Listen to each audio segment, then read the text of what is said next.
Well, hello, old friends, and welcome back to the channel. Good news, it's Babylon 5 time, and today we have a very special episode of Babylon 5, the penultimate episode of Season 2, Episode 21, Comes the Inquisitor. Now, friends, these titles alone are enough to cast a shadow over one's soul, so let's get into it before I have to think about it anymore. If you could do me a favor, hit that like button, smash that subscribe, ring that bell for notifications. It greatly helps out a small channel, and it allows me to alert you next time it's time for a little Babylon 5.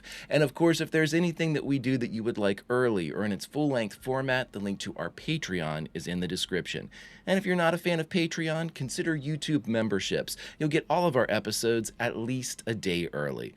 But my dear friends, all that is then and this is now, and now it's time for the penultimate episode of Babylon 5 Season 2, Episode 21, Comes the Inquisitor. Prepare to engage maximum warp reaction. And away we go!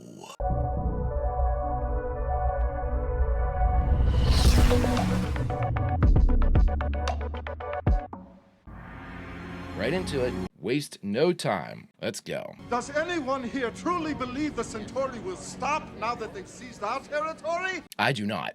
You sit in silence today, but tomorrow that will change. Are you willing to sacrifice all that you are to keep all that you have?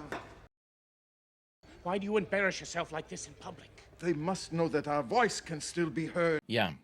If they forget about us, then we are truly beyond rescue. Jakar, please come. There is a meeting. All right. You have to keep resisting. As soon as you don't, then that's it. And the appeasement's not going to work with the Centauri. No, the people that are in the power structure now. Oh, Veer. The people that are in the power structure now, they're not going to be satiated with just the Narn. The non-aligned worlds will be next. Oh my God.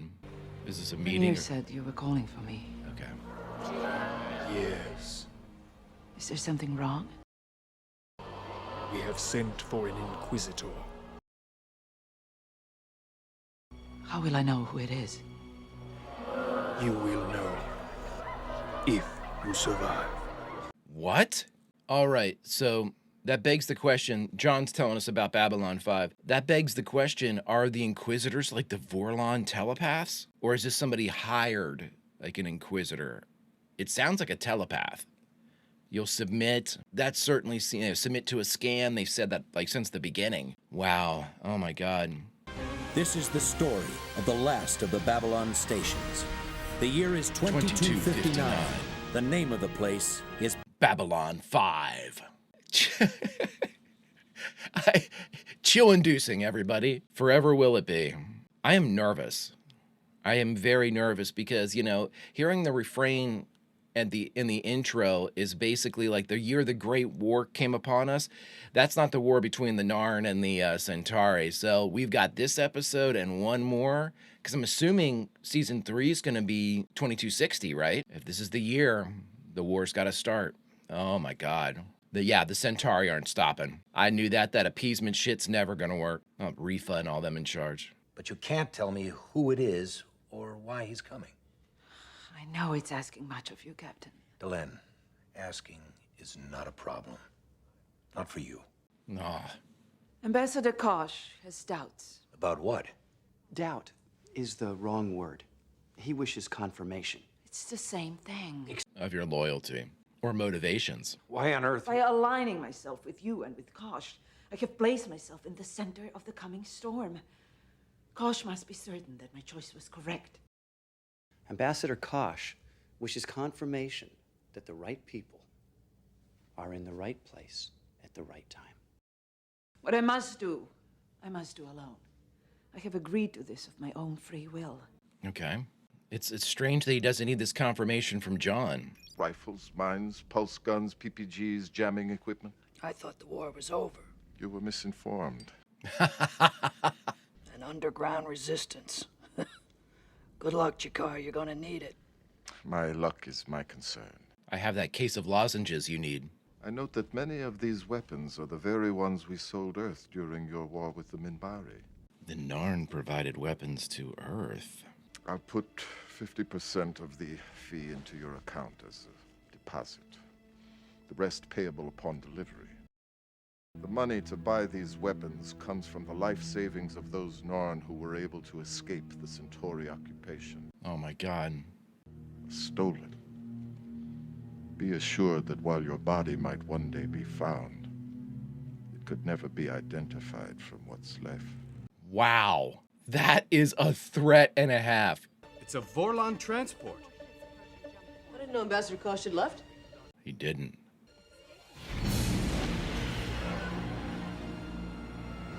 Look at that.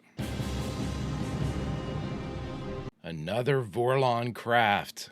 A presumably living craft as well. Sure you don't want me to wait? No, it's fine. I'll take care of the paperwork. Thanks. I've seen that guy around. I want to get the names of all the security guards so I know to shake my fist at. You know, don't you get evil. Is that a cane?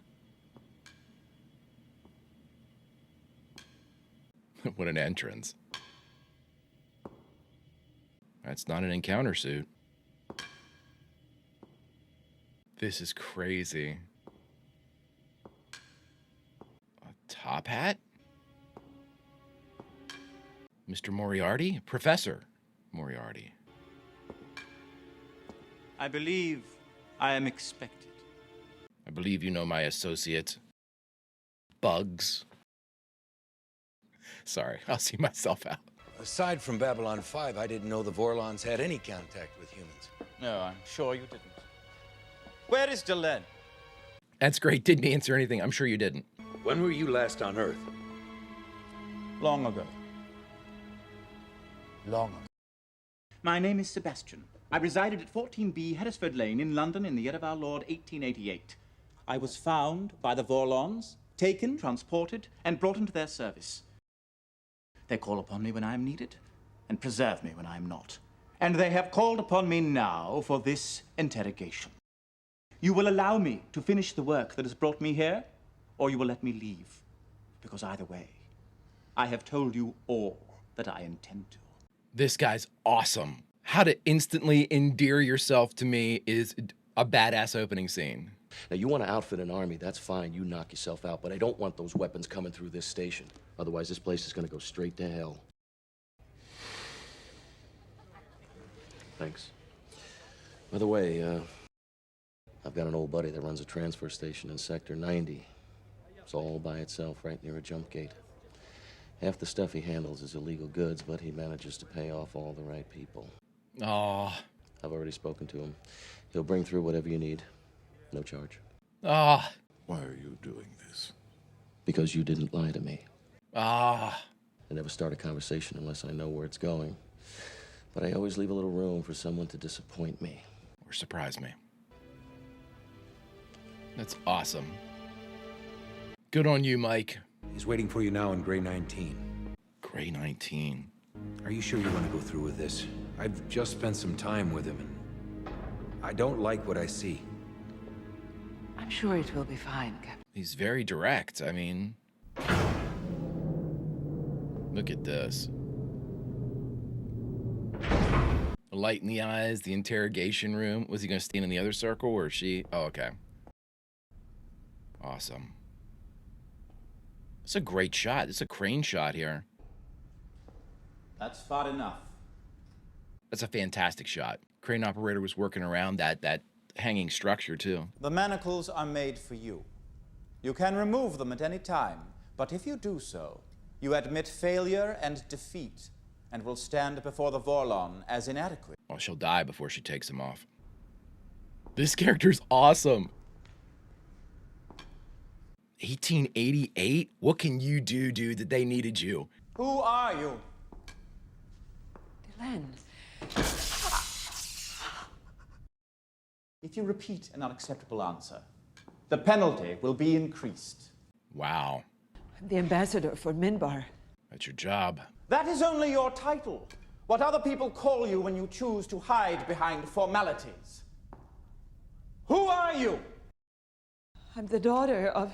Unacceptable. You're a Minbari human hybrid, the only one in existence, to our knowledge. Unable to answer even such a simple question without falling back on references and genealogies and what other people call you. Great camera work. Have you nothing of your own? Nothing to stand on that is not provided? Who are you?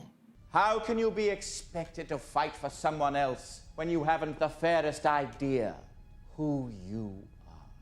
God, this guy's awesome.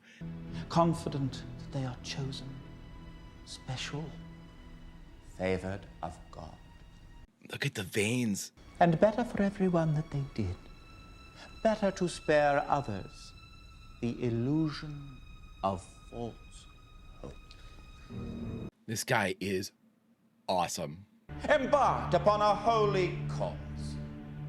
I don't believe it. His eyes. It is even possible that you may die here. And pride will prevent you from doing that. If you believe you are the chosen, then you must risk everything on the premise that the universe will not let you die. Exquisite. We will find out. Once and for all. And just like that, I have a favorite guest star. Oh my God, I love him.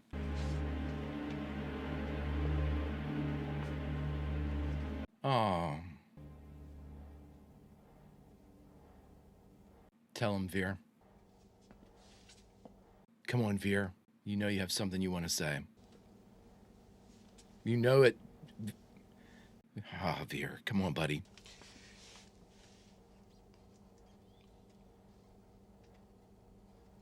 I'm sorry. Oh, my man. I tried telling them, but they wouldn't listen. I mean, they never listen. They don't. They never listen to him. Dead, dead, dead, dead. How do you apologize to them? I can't. Then I cannot forgive. You tried, Veer. Oh, this kid, man. And I know the actor's old, but he's a kid. Because you have a destiny. We all have a destiny. Do we? Call out to the universe. If it hears you, surely it will respond. Call out! This character. If the universe responds. This actor.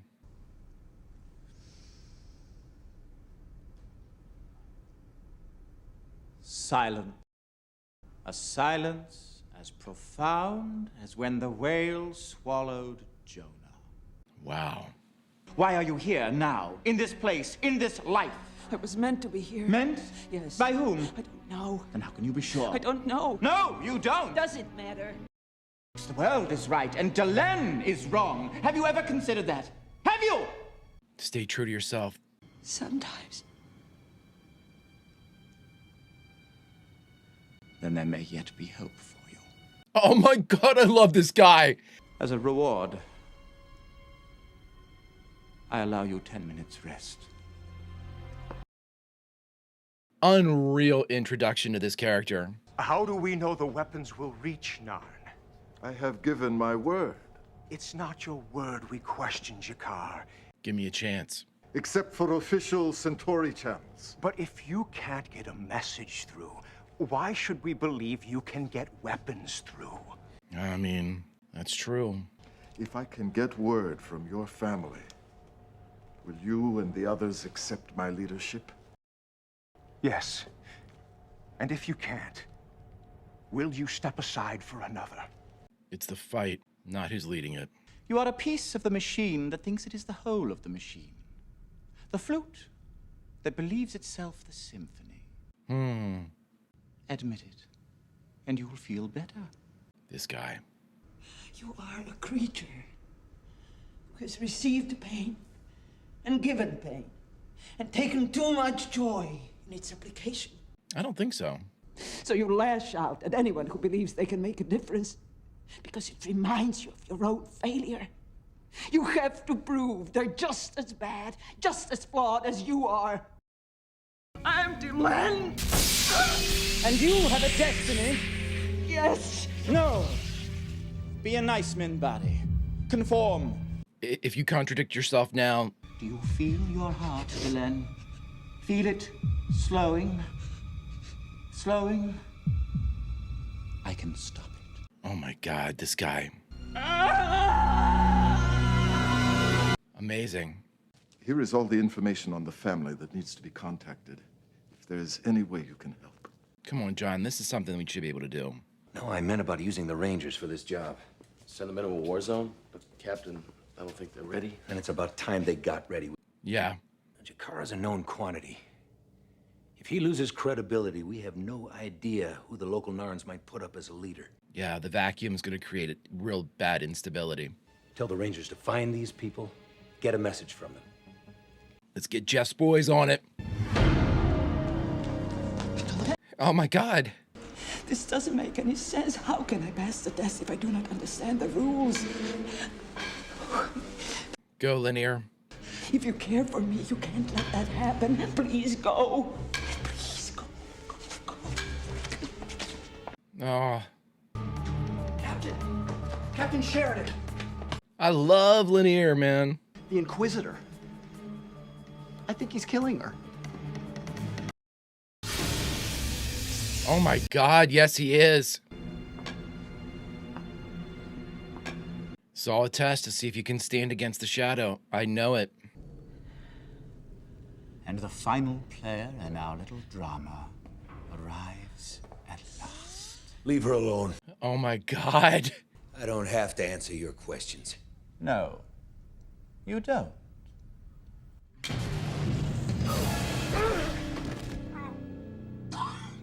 This guy's got incredible power. But there's no reason to exclude you from our deliberations. Oh boy. But you're not just a dreamer. You're a soldier. How far are you prepared to go? Look how young he looks there. Are you willing to die friendless, alone, deserted by everyone? Because that's what may be required of you in the war that is to come. Go to hell. This is hell, Captain. Ooh, we're here. What about your family? What about your God? What about truth? What about... The whip sound. Your quarrel is with me. You were sent to investigate me. Let him go. If you want to take someone, then take me. Well, well. A mutual admiration and sacrificial society. Don't listen to him, Delenn. Just get the hell out of here now. Go on! One single move, a gesture, and his life is snuffed out. This is for both of them. You would trade your life for his. So they know. If I fall, another will take my place. And another. And another. This is my cause. Life. One life or a billion, it's all the same. No armies or banners or cities to celebrate your name. She never wanted that. This body is only a shell. Ah. You cannot harm me. I'm not afraid.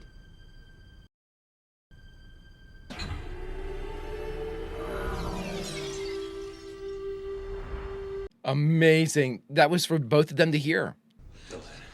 Are you all right? Huh? Good. What happened? Amazing. Oh my God, I love this. There he is. How do you know the chosen ones? No greater love hath a man than he lay down his life for his brother. Not for glory, not for fame, for one person. In the dark, where no one will ever know or see. I have been in the service of the Vorlons for centuries, looking for you. Oh my God. When the darkness comes, know this. You are the right people. In the right place, at the right time. Unreal. Unreal. We've kept everyone together. Nala was hurt during the attack, but she's fine now. Oh my God. We will not question you, Jakar. We are with you. Good.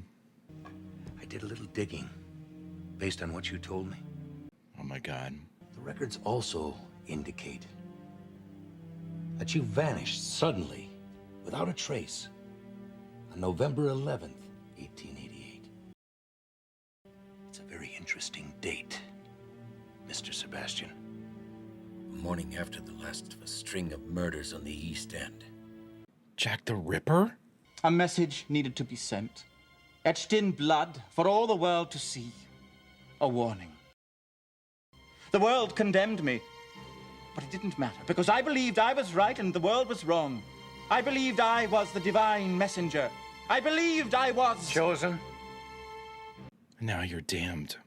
I have done 400 years of penance in their service.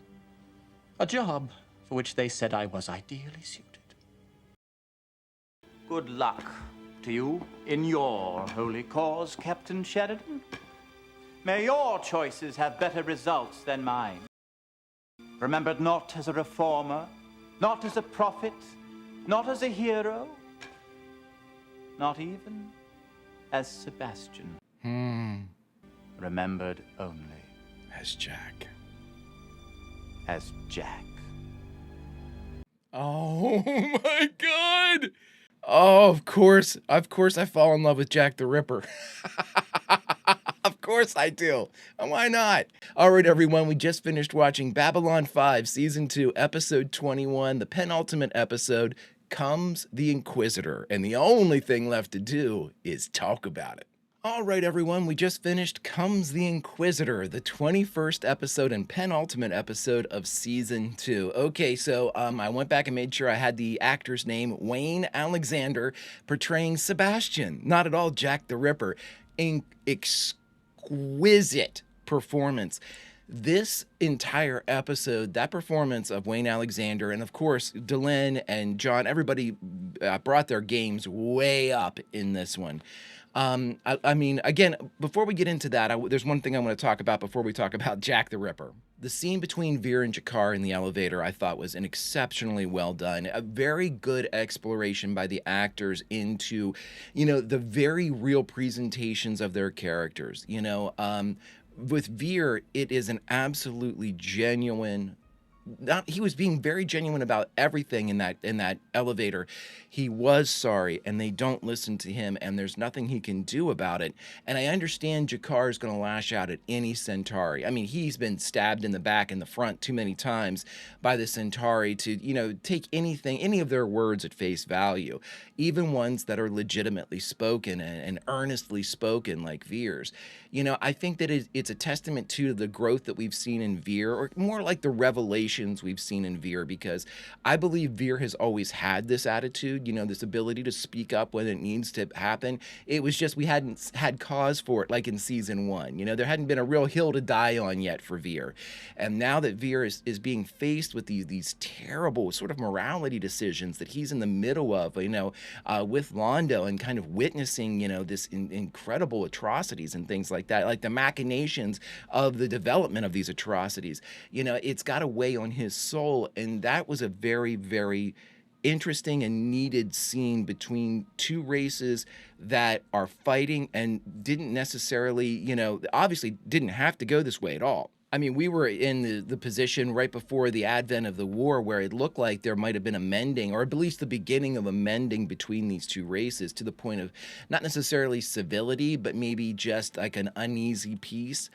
And of course, that was all shattered, and I think Veer in and of himself represents, I'm not saying that like the whole or the majority of the Centauri culture, but he definitely represents the Centauri culture in whether it be a minor slice or like a major, a majority. His voice is one that Jakar needs to hear to be reminded to not be like the Centauri. You know what I mean? It's like if roles are ever reversed, and Jakar is, commanding a fleet of ships that are around Centauri Prime or something like that. And they have the same ability to just lay waste to the civilian population. It's words like Veers in that moment that didn't need to be said, that were said, that could cause pause with somebody like G'Kar. You know what I mean? And again, I don't think that, you know, obviously in the moment they're not weighty enough for G'Kar. G'Kar, you know, drop the droplets of blood. Can, you know, dead. Can you, you know, apologize to them? I can't. And I thought that was just an exquisite scene that may not have any callbacks in the future, but for anything, I think it showed us so much about Veer, and it allowed G'Kar to hear from a voice that he might need to draw from in the future. Now, back to my guy, Wayne Alexander playing Sebastian.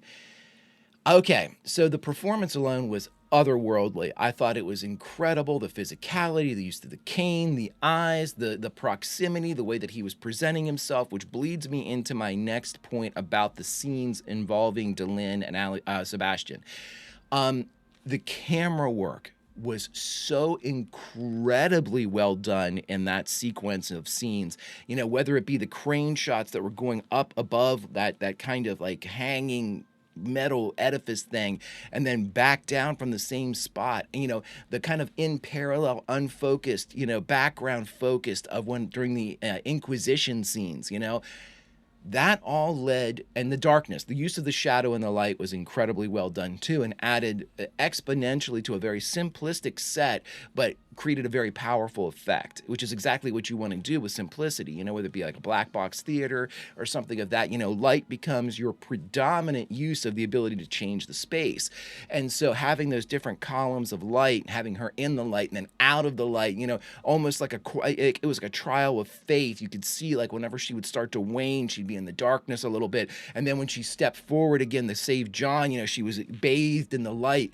And it was just so well done. And it was, I mean, it was the imagery that was being portrayed there was exquisitely executed by, you know, our camera operators, our actors, you know, whoever set the set design, whoever dressed the set. It was a group effort that created an incredible result in that sequence, in this entire episode, to be very honest. You know, Delenn was just incredibly powerful, incredibly passionate in that entire sequence, and obviously Sebastian was looking for, not necessarily, he wanted her to pull back. He wanted her to, you know, take off the manacles. That would be the biggest expression of failure. But anything contradicting, anything to like kind of fall back in the face of the pain, fall back in the face of the accusations, you know, you're nothing, you're not special. If she had contradicted that, I am special, I am, you know, supposed to be, I'm the only one that can do it. But she didn't, you know, there'll be another after me, another after me, another after me. And he's, oh, you'll die alone in the dark. No one will know your name. She didn't contradict that. She accepted it. And you know what? She had always accepted it. The voice that she was trying to put forward in the original question that he asked is, who are you? And I think what he wanted her to say, even in that moment, was, it doesn't matter. My purpose is what matters. You know, it doesn't matter who I am. I am the purpose. I am what is needed in this moment. And I am not unique in that. And I think in that incredible, almost humility that she was able to address that. And, you know, Delenn has had moments of grandeur before a little bit.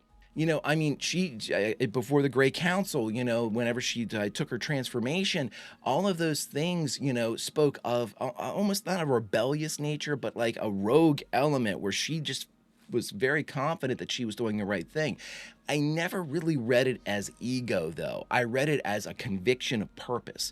And I think that's what we had displayed here. And I think at the end, whenever Sebastian said, the last player of our scene, well, guy was so good that everything he did in those scenes was exquisitely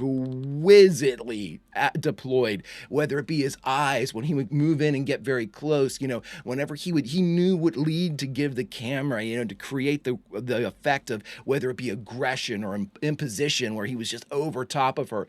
It was, you know, and then he would enter the light and pull back into the shadow. It was, I mean, my God, that guy was absolutely dancing out there. He was just exquisitely taking the floor. Oh my God. Hands down, one of my very, very, very favorite scenes from Babylon 5, if not my favorite, simply because there was so much going on to such great synergy and effect. But that final moment in exchange between Delenn and John and Sebastian, I'm convinced that was entirely for each other. Sebastian had nothing to do with it, and this wasn't necessarily something that the Vorlon needed to hear. This was, Delenn, I am willing to die for him. Take me. It doesn't matter what I do. John, get out of here. Run. That kind of self-sacrifice for the other was exactly what both of them needed to have vocalized. They can think, I think Delenn's got my back, and Delenn can think, I think John's got my back.